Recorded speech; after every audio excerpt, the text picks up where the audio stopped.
Les chantiers bois sont préparés en atelier. Donc on fabrique des grands éléments de mur en atelier, on les fait le plus grand possible. Ça veut dire qu'on découpe la maison en un certain nombre d'éléments de mur. Toute l'étude, tout le travail, tous les calculs sont tout faits en atelier. On transporte ces panneaux sur un camion gros sur le chantier et le levage se fait avec la grue du camion assez rapidement. Vous pouvez voir sur la maquette à échelle réduite les bois de structure qu'on voit ici, qui dans la réalité font 12 cm, 12 par 5. Donc ça c'est les grands cadres qu'on fabrique à l'atelier. Après on cloue une plaque d'OSB en 10 mm. Donc c'est des panneaux de contreventement qui nous tiennent le mur comme ça, qui évitent qu'il se déforme. Donc ça c'est tout assemblé à l'atelier.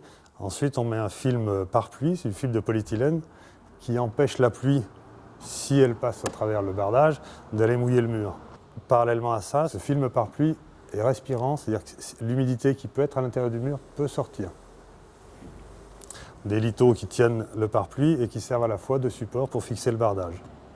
Ça c'est un bardage enclin, mais ça peut être d'autres types de bardage.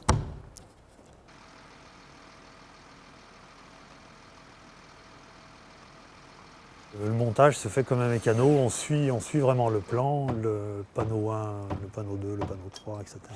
Donc là c'est vraiment du mécano, mais avec des tours de main qui sont quand même très très particuliers.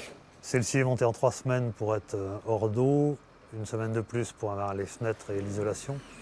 Il faut empêcher que l'eau rentre dans la maison par les murs, il faut empêcher que la vapeur d'eau vienne se condenser dans l'épaisseur du mur. C'est extrêmement technique. Et les erreurs peuvent avoir vraiment de graves conséquences.